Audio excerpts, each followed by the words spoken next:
I'd love to know, what is something that people would be surprised to know that you either love, or maybe a guilty pleasure, or just something about you that you wish more people understood? I'm goofy as hell, low key. I am. Really? Yeah. And how do you feel like that conflicts with what you think other people see you as? Because I saw you as that. Oh, you'll be surprised. Some people think Really? I'm like very serious. I am a I can see serious that. person though. Yeah. I am very serious though, but I feel like that goofy side of me, it unlocks with certain individuals. It's not something Yeah. that you'll see like on the surface. It's a Oh, 100%. comfortability thing. Yeah. It's Yeah. what, I guess, what are some of the things that you look for in terms of like safety in a relationship or a connection where that version of you can come out? I feel like aura energy. Yeah. Oh, are you good at reading auras? I'm very good at What would you that. describe my aura as? And sometimes it's like a gift and a curse. No, please. I mean, we also born on the same day. The biggest one was someone who I dated. Oh wow. And it's like him and it's like the male version of me. And I was like, you don't like that. I was like, oh, you got the obsessive qualities of like the obsessive jealousy parts of a Scorpio, where I'm more of the like closed off, like I don't feel anything kind of situation unless I trust you. I went through that. Yeah. The part of being closed off. Hmm. Has that been the case like most of your life, or just your inclination? I used to be like really, really, oh my God, let's be cool. Let's hang out. Let's do this. And after going through like a series of relationships with people where they burnt me, it's a Yep. thing where I have this big energy aura. Like, Hmm. it's like, I want to save the world. Yeah. But then who the hell coming to save me? It's one of those things. Us. So it's like The healer needs to be held, yeah, protected, cared for. yeah. But I feel like it's a part of life and a learning Yeah. lesson. And I was really closed off. And now, like, I feel like I'm revamping myself, or I Hmm. already have started, and I'm coming back into my own, but stronger. Yeah. I'm not letting nobody stop me. No, you're not. Oh, I love it. I used to let things eat at me. Now I feel like I think I kind of figured out who I am already. Yeah. And would you say that time in which you were kind of like, oh my God, let's be friends, would you say you knew yourself then, or did you kind of had to go through all those different trials and challenges to get to that version of you I knew myself. from the jump? I've always known That's a myself, beautiful gift. but people have made me question myself. That right And there.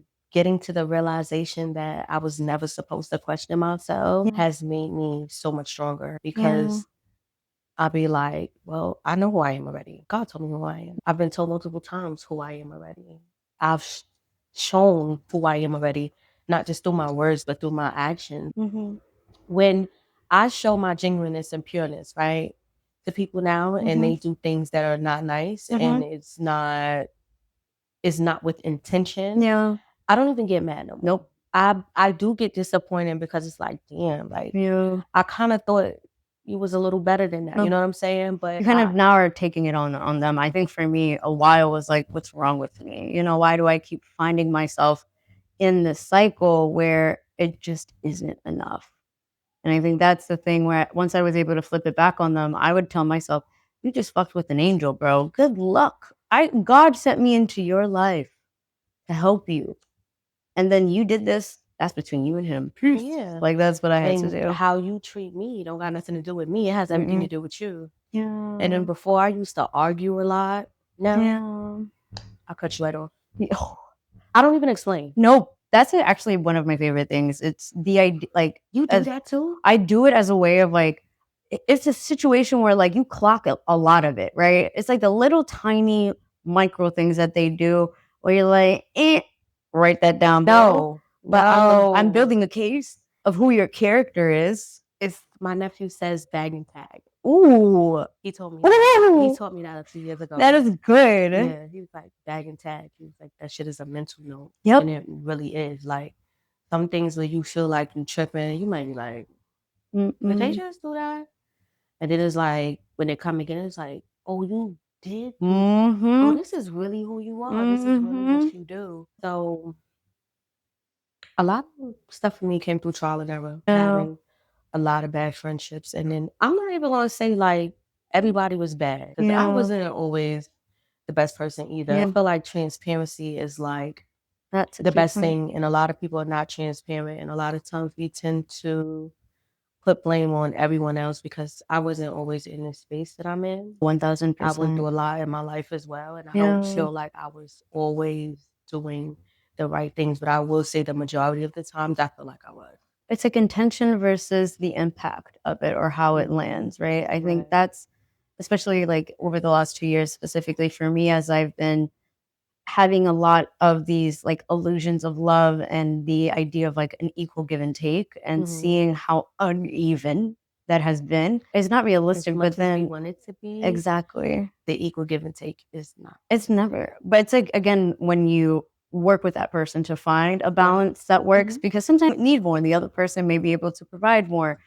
It was just I think for me the biggest indicator was when I come to you to tell you how I'm feeling, your reaction determines whether or not you stay in my life, in my opinion, because that has gotten me to the place where the moment I met with somebody who doesn't come from a place that I always trying to open up with understanding, be like, hey, this is where I'm at.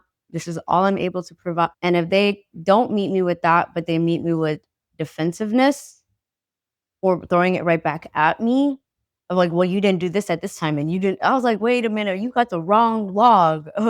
The log in times of the times in which you never provided clarity, right?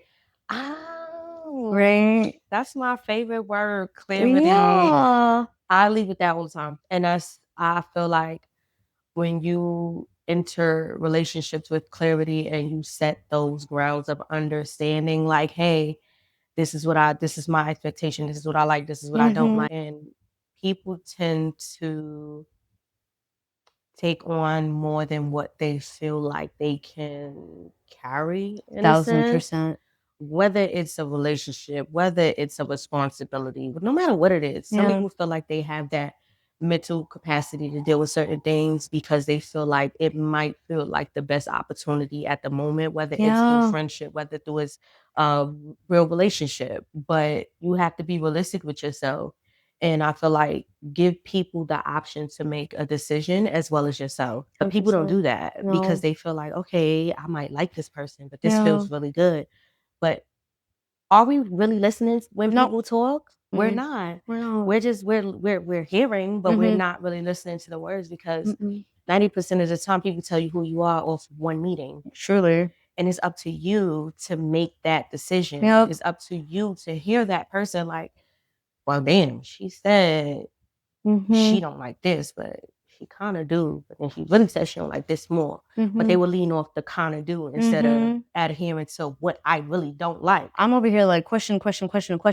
Like I'm very much like if I don't know how to move properly in any form of relationship, I can't move forward in a way that honors me because then I'm trying to assume what it is that you want. Because I think a lot of times, especially going back to how you were saying about rating energy, you can read so much energy behind people's words where I can see what you genuinely mean, but may not have the ability to articulate, or maybe there's something that's holding you back from fully sharing that with me. And that's kind of where I have to then sit with myself and be like, what is the information I need to gather from this person to have a clear path forward?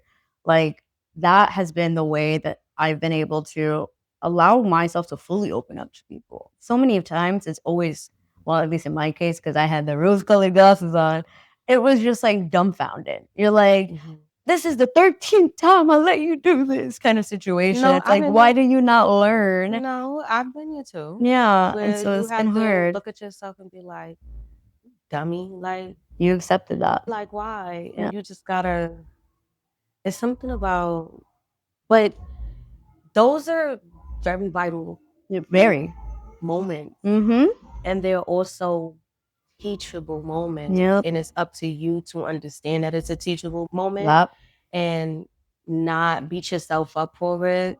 Which you can do that anyway, but I mean, regardless, that inner critic. But I feel like when you become to a certain stage of adulting, though, it's more like, okay, that was my responsibility to check that, and I'm just not gonna do that again. Yeah. Because it's like, how many times you gonna put yourself through the same thing? Because now this no longer have nothing to do with nobody else. No. This is about you, because you then come to an understanding. Why am I letting somebody do something to me that they wouldn't even allow me to do to them? So I'm gonna give you a pass because my heart is this big. Yeah.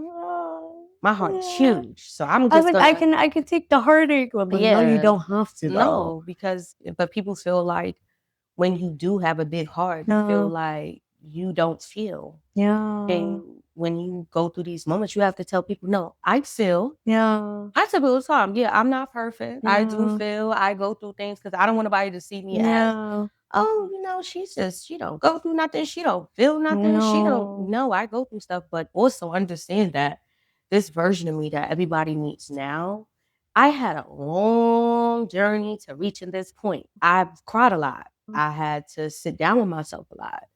No, I went through depression. I had to sit with myself and really look in the mirror and understand me, see my flaws, see the things that I felt was wrong with me, the things that I may have been projecting onto others that had nothing to do with them.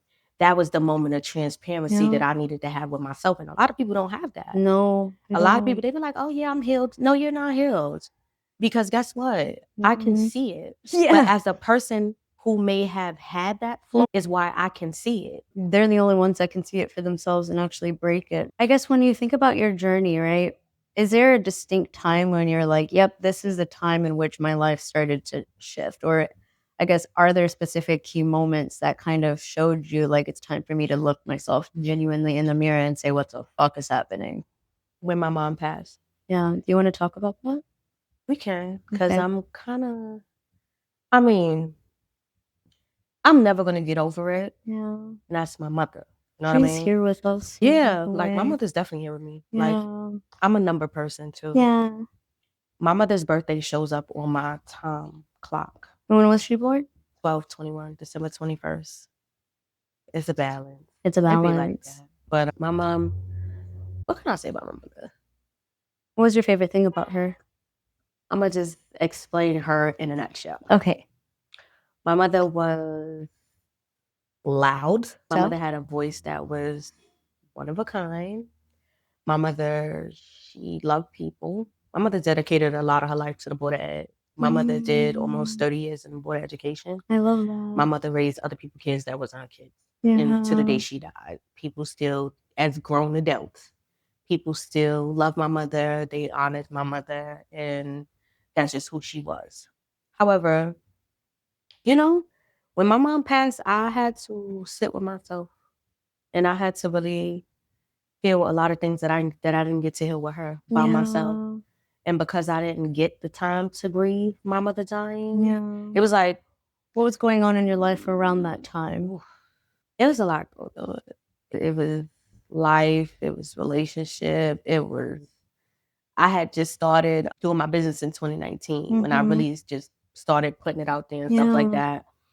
And I started like thinking about what I wanted to do in 2018. 2019, I dropped my first collection. And then 2020, I started doing a lot of things. And, COVID came. And then, have you ever heard of Clubhouse? So, yes, the app. Oh my God. So during COVID, I was living on Clubhouse. It's just, that was one of the hypes that I just could not get by. But it was also like the most beautiful thing though. It was a vibe. I love Clubhouse. And after COVID, COVID, we couldn't really do nothing, but that was a way to connect. But I felt like it was a great platform that they used, and I connected with a lot of great people. And in between that, my mom, she passed. So it was just like a lot going on, and I shut down. I had to dress my mom. I did my mom's hair. I did her makeup when she passed. It was just a lot to take in. And I didn't have time to grieve because I had to be the one to do everything. When you lose a parent and you have to be the one to plan everything, you got to take all the phone calls. You got to talk to everybody. You got to hear the, oh, I'm so sorry. You thinking about, I just lost a parent. No. But now I practically got to put together an event for everybody else because, yes, a funeral, but it's still an event because now you got to have people. These are things you have to do, so you don't have time to sit with yourself. What would you have wanted in that time or wish you had gotten from people in your To be life? left alone. Really? Yes. Just a moment for yourself to breathe. Yes. That's very real. It got to the point I was just like, I don't want to take no calls. Yeah. It was like, you cannot do that. I was like, I don't give a damn about these people. I hate when people say that. It's like, what do you mean I can't do it? Like, this is between me and my mom. This is more than just y'all. And it was deeper than that because I went through a lot. Yeah, but I wanted to be left alone. Yeah. It's like, you know, I used to be scared to say that because it sounds like I don't like people, but it's not that. It's like, I don't like the things that people do. I don't like the nasty auras and personalities. And it's just like, why you gotta be so nasty? And when you're like that, it's just like, nah, people are not kind. And not to say that nobody in this world is kind, because people are kind. But the majority, they're not kind. See, it's so crazy. I used to completely be on the opposite side. I was like always that person that would say, I can't judge someone until I've walked in their shoes. But at the same time, it's like I still believe that people have the ability to change. However, what hurt me more is just the repeated actions of choosing. You actively are choosing to be a bad person. That choice I have no control over. Therefore, you're a bad person. I always used to hate calling people bad people, but sometimes there are spirits in people that just cannot be not necessarily tamed, but ignored. And I think I had to go through series of those types of relationships where it's like that person, that light in you, that kid in you is begging to come out and I can see it. But in the process of me trying to convince you to also acknowledge it, you're hurting me at the same time, you know? And that's when you have to disconnect. Yeah. And you don't have to feel sorry for it. No. Because it's not your job to heal somebody else. I know. It's not your job to yeah.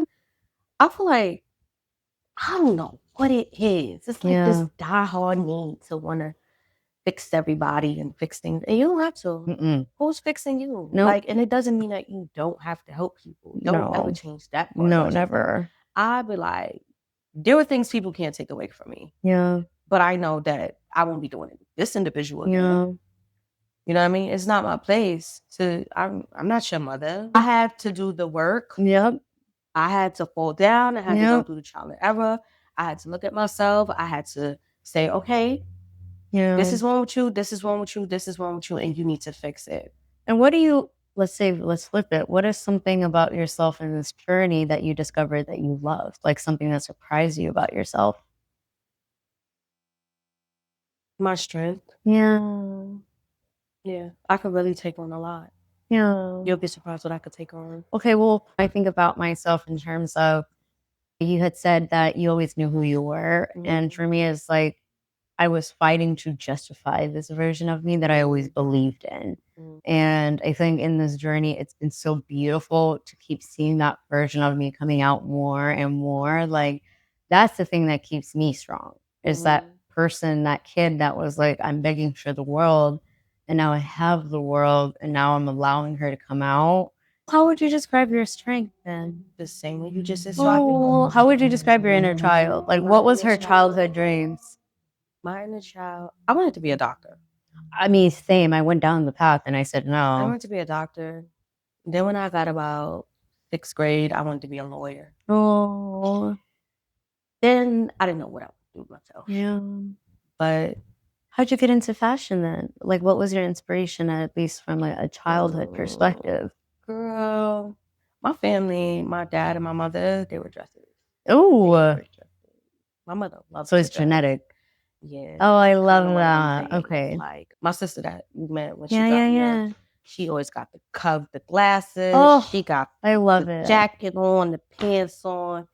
It's just what everybody around me do. And low key, I used to be a tomboy. No. Nobody Yeah. You see how you said that? Really? Yeah, I used to be a tomboy. No, I used to as well. That's why I was Oh, like, no, I was yeah. like, you and I probably have the same life. I literally was like, I was a straight up. tomboy. I was hanging out with all the boys. Same. I used to wear basketball shorts to school. Then some days I wear pumps to school.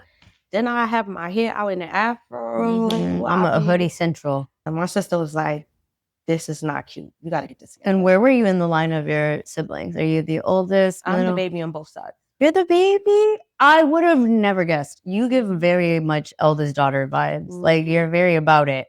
And you're not I'm not going to say all first babies are selfish, but you don't have that frame of mind where it's, how can this serve me? It's more like, how can it be of service to others, which is not usually what I see from babies. Yeah. I've been the person on the out, the person who's been overlooked. I've been that. Passed over. So, again, like, when you find your own light,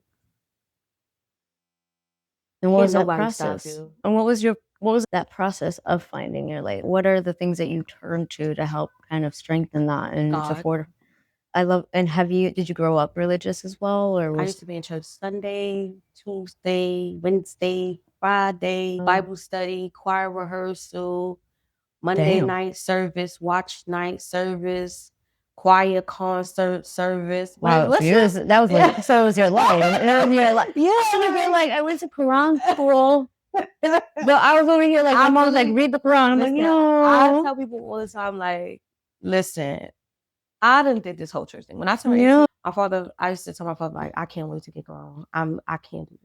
I'm like, this is too much. Wow. And my father told my same sister, he was like, when she turned 18, she don't gotta go no more. I'll never forget this day. I turned 18 on a Sunday. She woke up and was like, come on, let's go. I was like, no, bitch. I paid my dues. I paid my dues.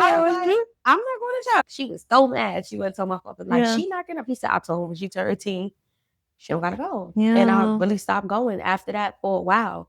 But I still went though, because I know that God is my source. Yep. And I know that when people leave me, He's still here. Yeah. You know what I mean? When I was depressed, I laid on my living room couch for weeks.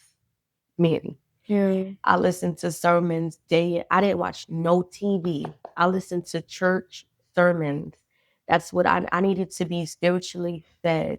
Yeah. I needed to sit with myself and God. I needed to cry. I needed to release. I needed to forgive not only people, I needed to forgive me. That's always the hardest part too. Yes, I had to forgive me. Really. I needed to forgive my inner child, what we were speaking about. Yes. There were things, a different amount of things that I had to deal with. Because my trauma and losing my mom, we were healing our relationship before she passed. She was trying to, now my mom wasn't a bad mom. She made mistakes. Yes.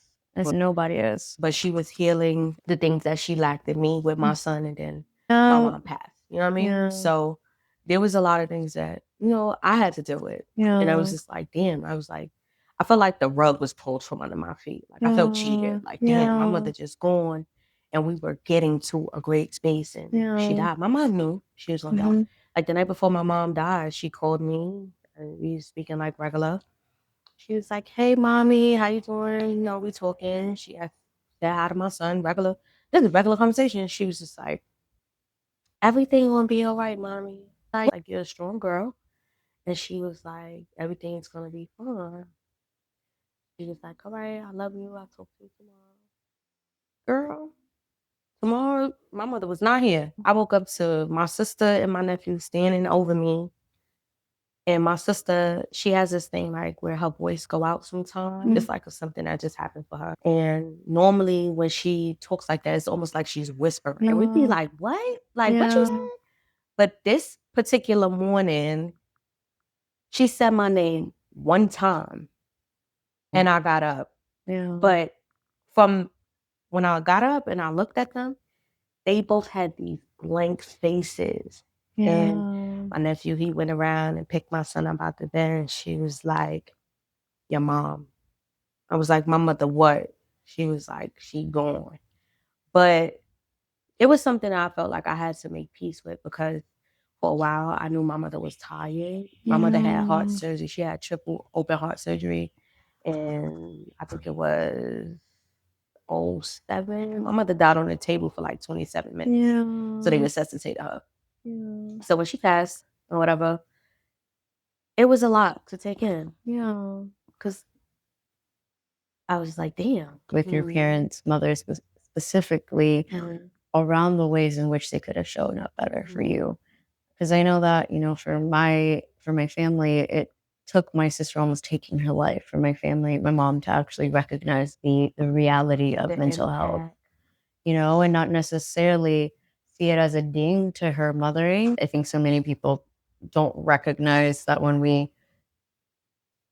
it's like an initial outreach, like healing, yes, can be done within yourself, but it's still a two-way street with people. And I find that even getting that courage to do that is beautiful, because so many of us don't do that generational work. Think about how, again, I don't know about the instance about your family, but like how much of what your mom did is something that her mom did to her, or something that her mom's mom did to her, right? And you decided, Mom, you and I, we need to have it right here, because it cannot continue moving forward. I made that connection with my mother while she was in her grave. Yeah. And that's so beautiful that you're honoring it regardless. Yeah. It's a hard thing though. Yeah. Because I had to understand it was something deeper than me. It was something that my mother endured. Things that I endured, my mother endured. And it was something that I had to make peace with while my mother was no longer here. And I told people that I had a better connection with my mother in healing. Yeah. Was when she wasn't here, and in my depression and understanding. And a lot of things people don't know about me either. I'm a dreamer. I'm a dreamer. A lot of things come to me in a dream form. 100%. And it's not something that I often speak about. A lot of times I see people in my dreams. I say a friend's life in high school before. Because of that. Because of a dream. It's beautiful. I find that especially like when we are gifted, like those are gifts that we've had since childhood, but I remember the things I used to see as a kid and the dreams, and I'd be out here like traveling the world, and then I come back and then I'm like, if I say anything, I'm going to be put in a mental asylum.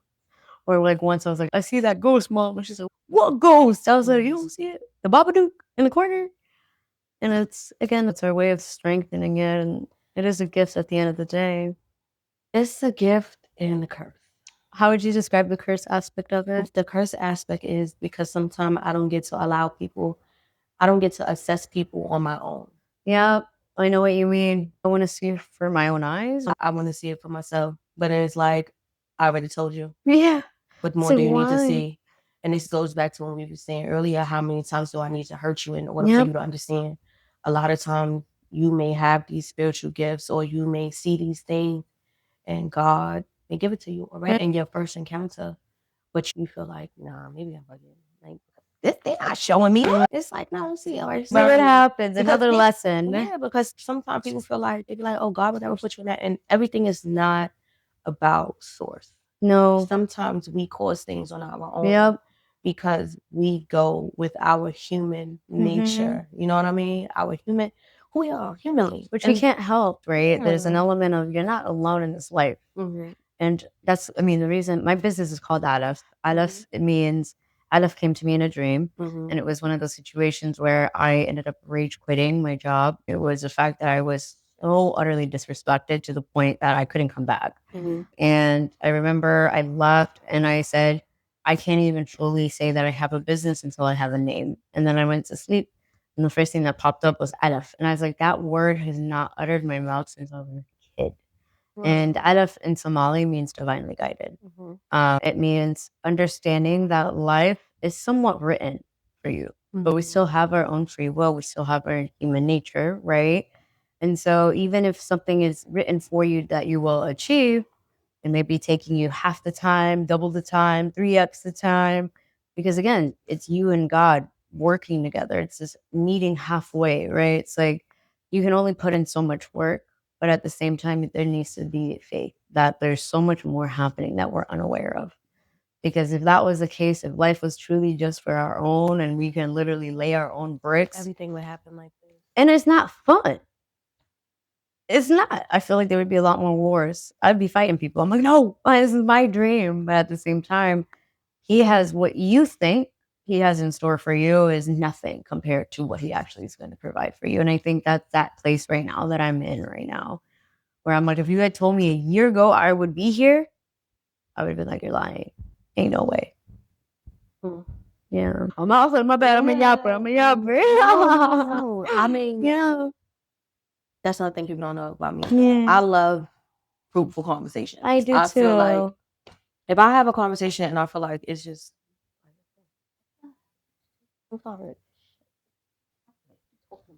I would already tell by your energy it'd be closed off. And then I'd be like, home.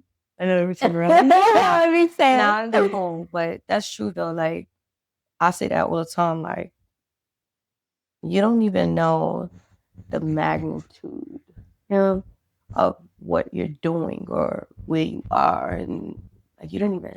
My thing now is I haven't even scratched the surface yet. No, that's like, a beautiful reminder. I need to remind myself. No, yeah. What vision do you have of yourself? Where would you see it? Say it again. I have a very big vision of myself. What's the most exciting part about pursuing or achieving that or going for it? Knowing that I can do it. That's a beautiful goddamn feeling. Like that is, and especially after what we had to go through, I'm like, nothing can stop me now. I tell people now, like, if you mad now, no. I wish I had my phone. Where's my phone? I have a meme that literally says, like, y'all should have hit me back then, because right now, y'all hit me even more. If you mad now, you ain't seen nothing yet. You ain't seen nothing yet. No. I just know who I am and I know who God tells me I am. Yeah. And all these visions that I have, he gave it to me. Yeah. I didn't give it to myself. No. So I already let it die before. I can't let it die again. And if it was meant to die, I would not be doing all that I am doing now. I wouldn't have nothing to look back to where I was then to now and be appreciative. What I get for myself, I share with others because I feel like we be so focused on the down moments, the moments that nobody see. I don't care. I clap for myself. Be like, yep, I did that. And trust and believe, I'm gonna treat myself every time. You don't know how far it took me or how long it took me to get to even appreciating these things about myself. So because you're not doing it, that doesn't mean that I'm not supposed to do it. It's not new shit. And the way you worded that was so beautiful. Yeah. Because why do I need your validation? And you don't. You weren't in the trenches with me. You didn't get me out the mud. And also, it's a testament to the character of who you are. Like, that is enough, like, not a brownie point, but I'm like, check, another one, please. Check, another one, please. Like, I'm like, this was at this point, it's cakewalk. Because this is about you and your journey. Yeah. Like, people are going to come. They're going to be there. They're not. You're going to get new people. Yeah. They're going to be there. When you said that, my stomach dropped. Yeah. Oh, yeah. It's a sad thing, but it's a part of the journey. And I feel like once we accept these things and we understand that people are going to come, people are going to leave. But this is all a part of your journey. This is all a part of what you're trying to build. Yeah. You're going to come across people who are going to teach you great things. You're going to come across people who are going to teach you to never do or deal with these things again. And that's okay. But it's all about, as long as you stay true to who you are, you don't let nobody change you. You don't let nobody talk down to you. You don't let nobody make you feel like what you're doing is not enough, because this is not their vision. It's yours. God gave it to you. Who cares about what you think? Yeah. I don't care about how I don't care about how you feel, because this is mine. Yeah. And I'm sharing it with you. Like me sitting here with you, this is your vision. You're sharing this platform with me. Yeah, appreciate that. So all I can do, I'm now a part of your journey. This is alignment. This is alignment. I mean, to the point that we have the same birthday. Yeah, it's all listen, everything, like we said, divinely ordered, divinely guided. All of those things play a part. They really do. But you just gotta be okay with the things that come in. Every day is not gonna be a good day. No. I don't have a good damn day. No. But you wake up and make that choice every day, right? I think that's the thing I always tell myself, that I choose every day to show up in this way, right? And like whatever happens, I always say I'm gonna go to sleep with a smile on my face, always, because it's like that idea of like, you know how people say like, you know, couples never should fall asleep if they're fighting or mad at each other. Like anything can happen. Where I'm like in my head thinking back to what you were saying about dreams, I don't want to see that shit in my dream.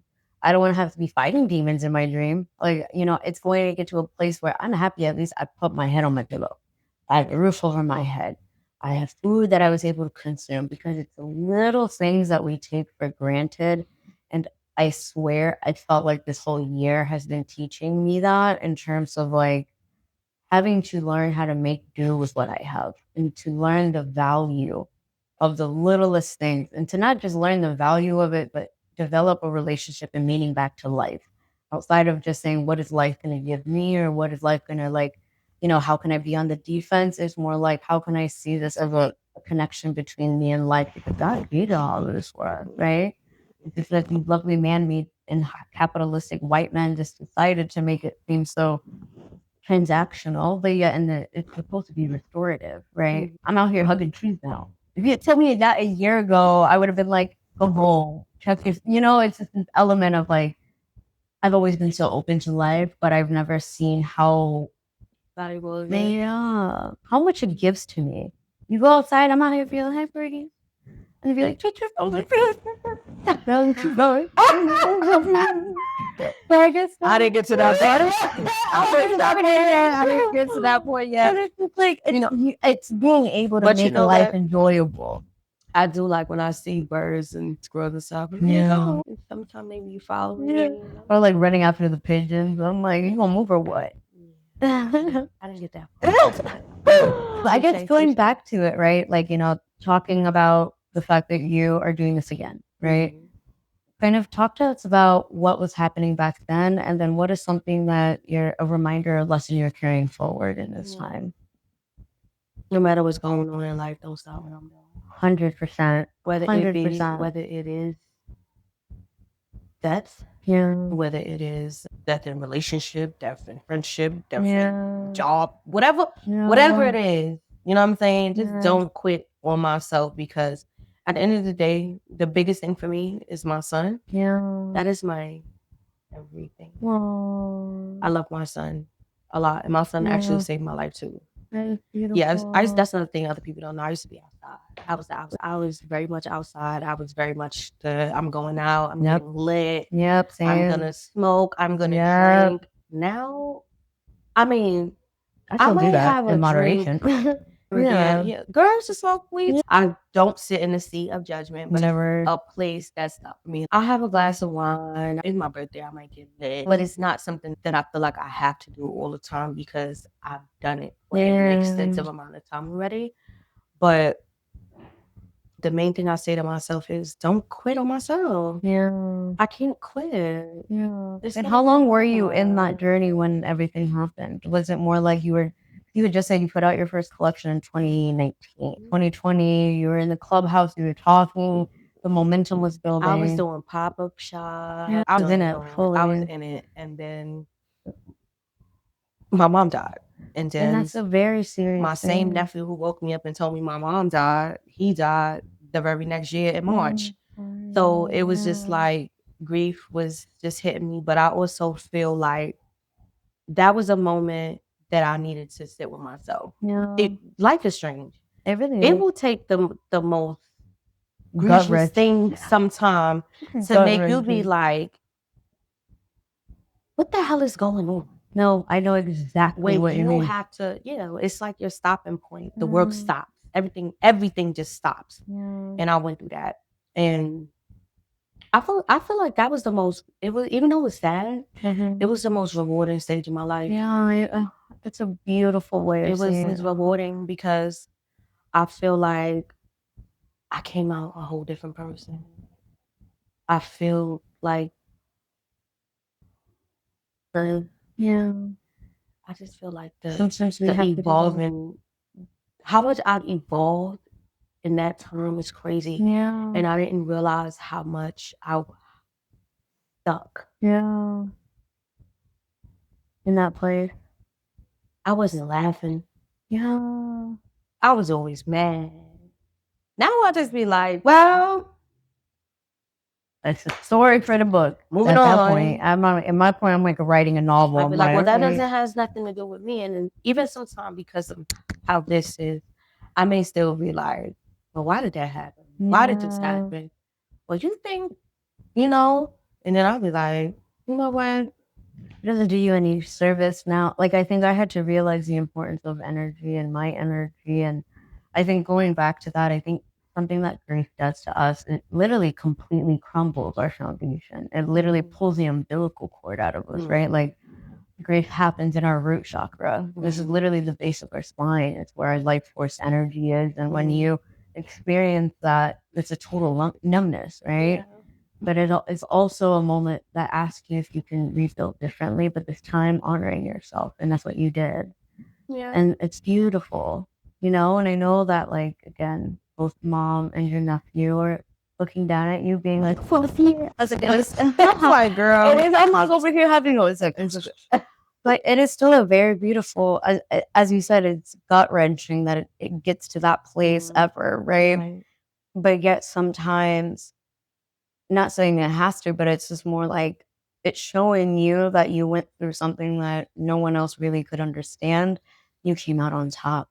And you not even came out on top, you're shining and you're glowing. And like, I know that you have a lot. I see a lot for you. And it makes me so happy. Thank You know, I feel like something, I know you have to reach those rock bottom. Oh, that's what it is. Yeah. It's just like that moment of like, what the fuck am I doing with my life? Earlier part of the year of like having to go through with like understanding the deepest attachment I have in my life is my family, right? And how my whole life, I've actually, like, my whole life, I remember being a kid and making a conscious decision at the age of like 6 or 7, being like, my life is not for me.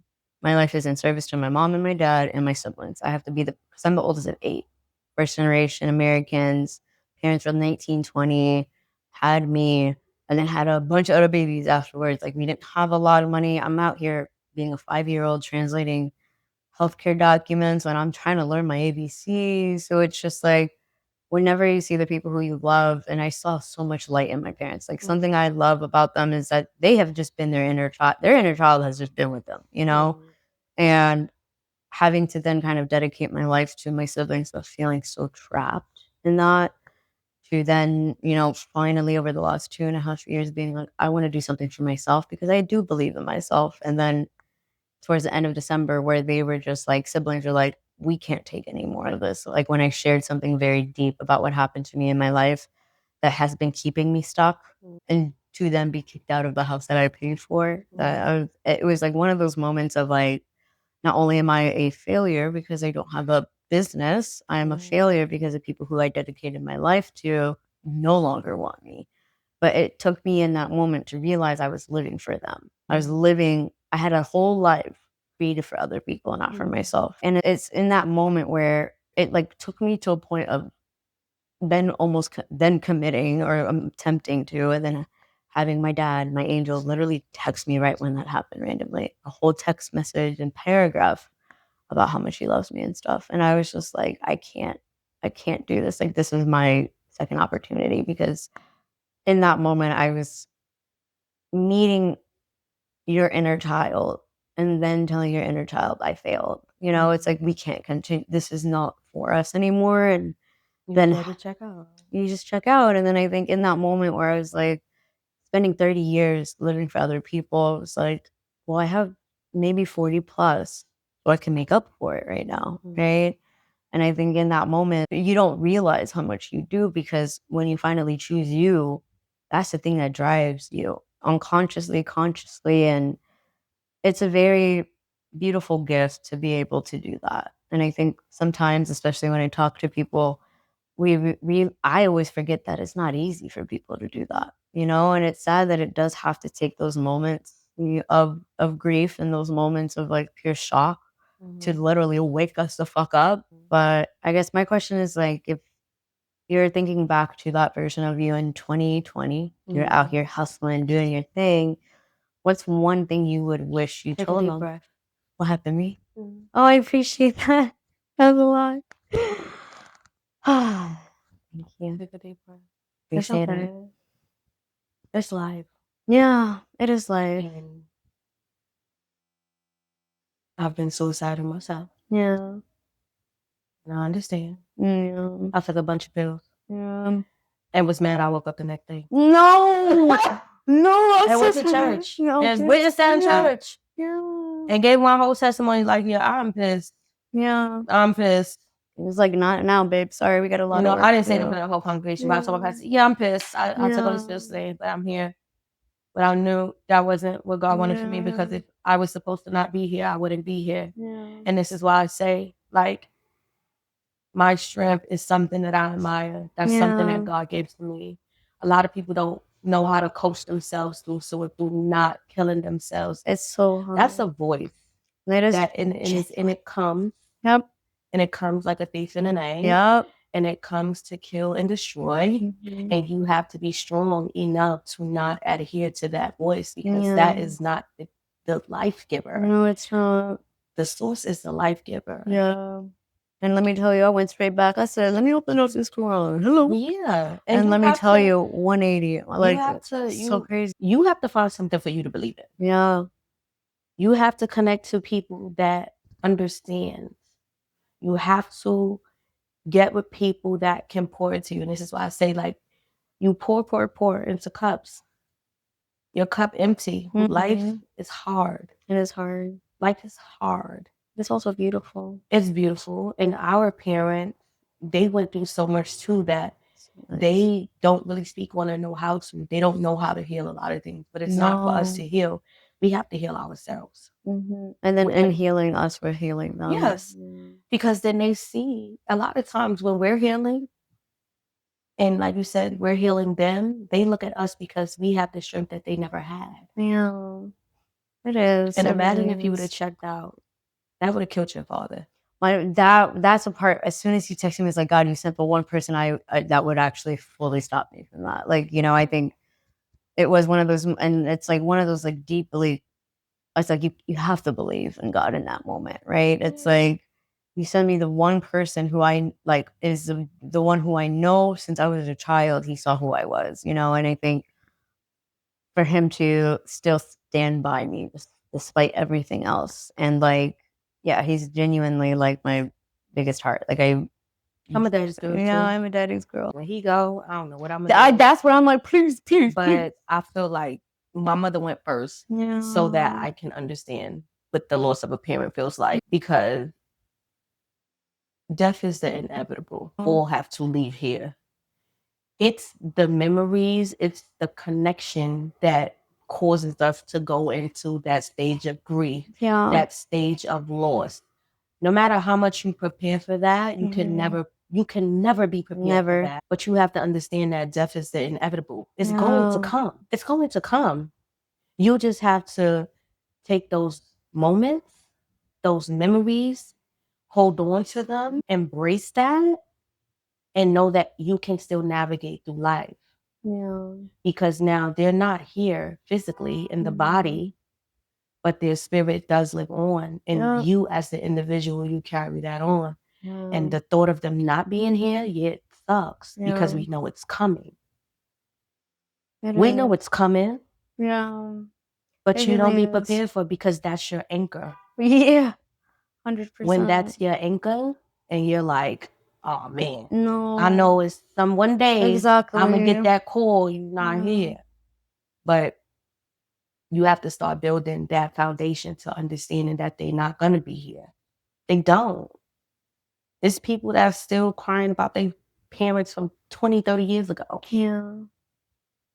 It's because it's something that they didn't heal. We have to start healing these things. We really do. And it starts with us first. You have to start the foundation. You have to start doing the work. Because when they're not here, now you lost in translation. Well, 1,000%. And I'm a perfect example. I stopped smoking weed when I was 18 years old.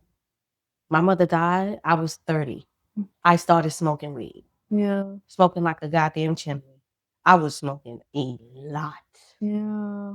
But I knew that I was smoking because it was a way of comfort. Yep. For me. That's how I made peace with myself. Mm-hmm. But then when I wasn't high, all of those feelings, the noises, everything is loud. I hear everything so clear.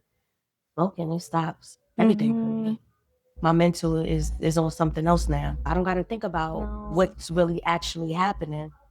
And when I stop, gain a lot more clarity. You know what I mean? Just make it work for you. But just know that death is the inevitable. We are all going to leave here. And me going through what I went through, I tell this to everybody. I tell this anywhere I go. The way that tore me down and me going through depression and understanding that there was a part of me that I wanted my son to come home and I'm not there. Like, no. Let me be dead. No. Let me be gone. Because I'm tired. It's a lot. I was tired. No. I said, no, you can't be tired.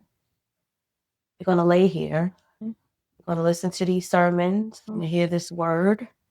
And I'm going to keep pouring my words into your spirit. I'm going to spiritually feed you exactly what you need. Because this is what you need. You need to hear me and only me in this moment. You need to sit with me. I have to talk to you right now. Because man cannot. Man can't give you what I can give you. No. I'm going to give you the peace that you need when all of this is over. It's life. It is life. And I think the biggest thing that helped me not necessarily take everything so serious, but be able to continue moving through these things is that I'm never alone, as you said. I think that was a very big thing that was keeping me stuck, that fear of abandonment, maybe not speaking up and doing this thing, or that fear of not pursuing it because of what others, the inevitable, if I do this, I'm risking a chance and I'm going to lose those that I love. And if I'm alone, then what else is there? Like, and I think, as you said, after that time, I really just connected back. I've always been very similar to you, where it's like I grew up very religious, but it never felt like I was able to develop my own relationship. And it is unfortunate that I had to get to that place where I then turned back. But I do have to also acknowledge that there have been times in which God has always been there for me, and I have acknowledged him,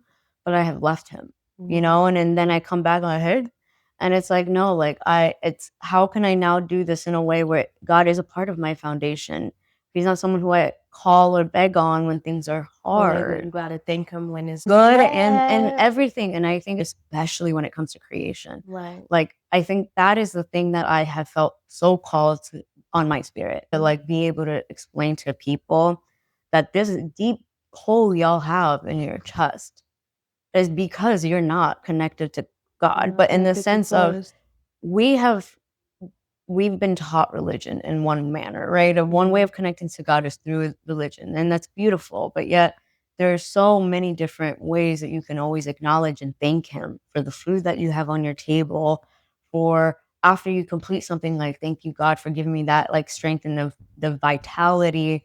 Like there are things that we completely overlook in this whole life, that he's in every aspect, credit thing that we do, but yet we're so, and maybe I guess I'd love to get your thoughts. I think for me, especially, one of the biggest things that I felt hesitation with was, oh my God, they're going to think I'm like a Bible thumper, things like that, where it's like I'm super religious and I'm therefore perceived in that manner. But I'm like, I don't understand. Like, God and I, we're homies. We're like tight, like that's my boy. Like, one of those things where I'm like, you guys worship and idolize such insignificant things in life, the wildest thing. but yet the thing that's actually giving you air in this moment, you only turn to him. You only turn to him either in moments of prayer in like need, or in moments of judging other people, which pisses me off more than anything. Using it as a moral high ground, especially in Islam. The thing I love the most was that Islam never said you have to do X, Y, and Z to be a good person. It was, here are the things that will help you feel like you are a good person and to live in that manner. But yet, so many people take that and use that to oppress others, to box them, to silence them, to inadvertently weaken their own relationship, right? Because now I knew I grew up in a way where I saw God as oppression, right? I saw God placing me in this box, and I saw God as the watchful eye that, like, as soon as I say one bad thing, oh shit, I'm going to hell. It's this fear. And I think that was the initial fear I had to break, right? It's the fact that we were all taught that religion is like a blessing but a punishment at the same time. And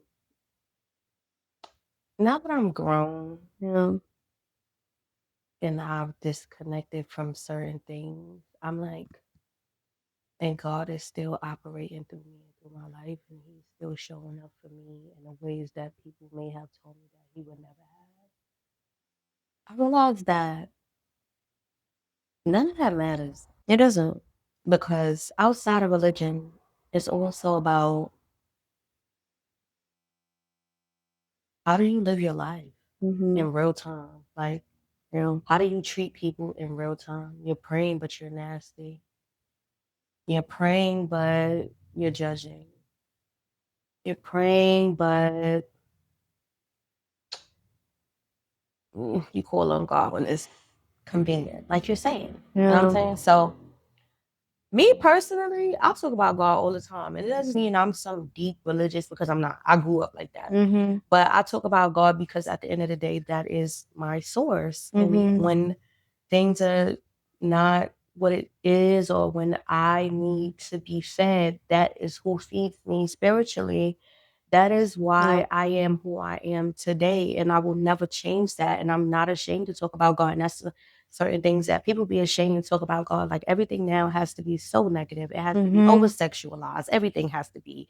We always have. It's just so many different things. And I feel like if you're not doing those things in a negative light, you're casted in a sense. And this is why I tell people it is going to take me longer, because I'm not selling my soul. I'm not following the crowd. I don't care what you think about me. 1000%. I don't care what you say about me. I'm not riding your coattail to get where I need to be. If you do things for me, I am a very thankful person. I will say thank you. I will say, yeah, appreciate you for looking out for me. I'm taught to be grateful. I'm taught to be thankful. That is who I am. And I don't operate in no other way. So if you love God and that's your source, you talk about that. And if they don't want to hear that, then you go your own way. But I know that you're not in my alignment. Yeah. You're not in my alignment. 100%. And I don't need that negativity in my life. We all have different religions. We all got our own different things. But I'm talking about God. And it's okay to talk about God. And if they don't want to hear that, on to the next. That's it. And so I'm going back to a bit of your clothing line and every work that you do. How do you kind of acknowledge or bring God into that process of creation? Like, walk me through, like, inspiration, like if I'm thinking of, like, another collection, or, even in events that you do. I don't do nothing without praying to God. Sometimes things come my way and I'll be like, all right, should I do this? Should I not? I love that. You stop before you just. Yeah. And sometimes I do just be doing things. Don't I know, no. I'm all the way 100% on that. I was like, no, she I do be pauses. like, all right. And then something will happen and I'll be like, dang. Yeah. That's because I didn't really assess it how I was supposed to. You know what I'm saying? But I just feel like God give me this vision and I just do it how I'm supposed to. Yeah. Some of my stuff I dream about. Some stuff I just draw about, like even like stuff like this. I was gonna say, I love it. I loved it. So I saw the back of it. What I think Blanca had it on the other day, and I was like, oh, so this, like the back of it. yeah. This is just. No, I'm actually doing a podcast right now.